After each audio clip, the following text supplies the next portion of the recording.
Greetings everyone and welcome to another episode Road to be Proficient in C, and today we are about to make our new challenge, which is sum and difference of two numbers.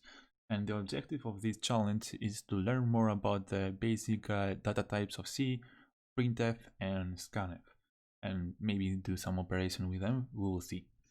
So as we discussed in the objective section, we'll have the basic data types, int, float, and char, and it says that we will discuss more about the int and the float data types.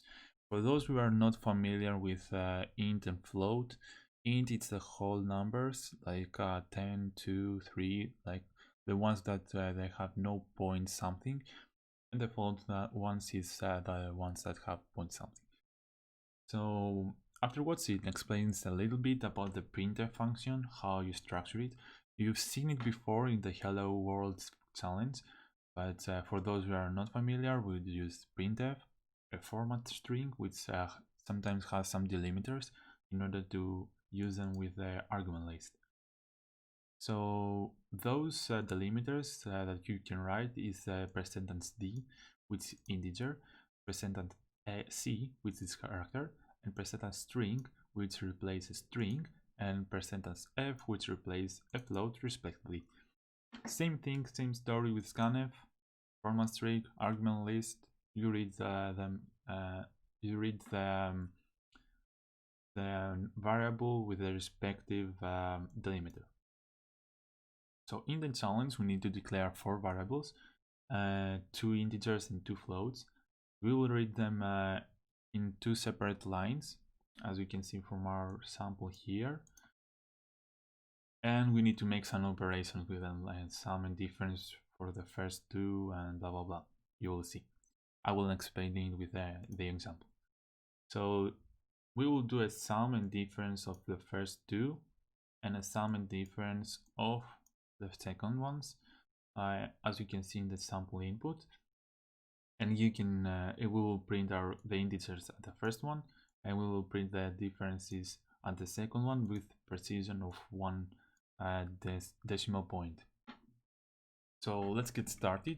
Code and write the structure of our code. So it will be like declare. First, we need to declare our 2 ints and 2 float numbers. Afterwards, we need to read our first line.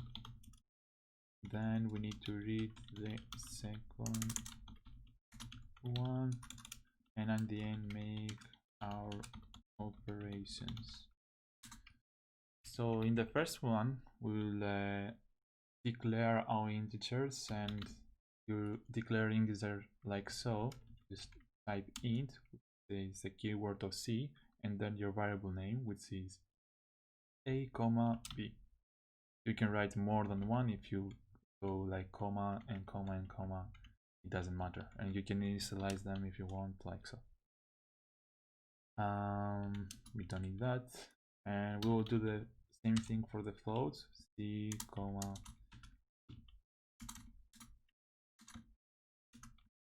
Now in order to read our first line, we need to use the scanf.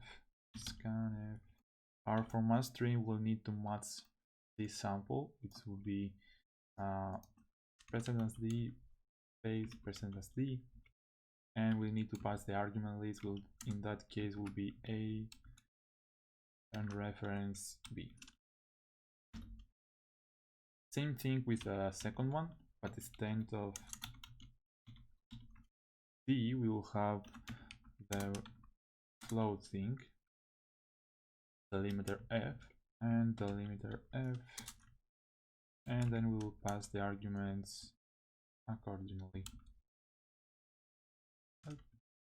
And we are set. Now we have initialized and declared our variables. We can make our operations. Let's see the explanation to make sure that we do the stuff right. When we sum the integers 10 and 4, we get 14. When we subtract 4 on the first number and 10, we get 6. Oh, so we need to add the first line and subtract the first line. So sorry, it might be wrong I was wrong at the beginning. So we need two integers like %d and %d, but we need to add the first two, a and b, and we need to subtract the first two, which we in minus b. And for the second line, we'll have printf, but instead of this one, we'll have floats. And to, as we say to the scanf, we need to say %f and %f and pass our c plus d, comma, c minus d. But our objective our task was to print it or round it to one decimal place in a new line. So we need to put a new line here, or you can put it here. And in order to round it to the first one, we say 0.1, which means like we keep only one digit after the point. So 0.1 here. So let's run our code. Yeah, we passed the test, and now if we submit it, it passed all the cases. So that was the challenge. I hope you like it and enjoy it. We solved our fifth code challenge because I solved some of the Pythons too. If you like this video, please hit the like button because it helps me so much, and see you in the next one.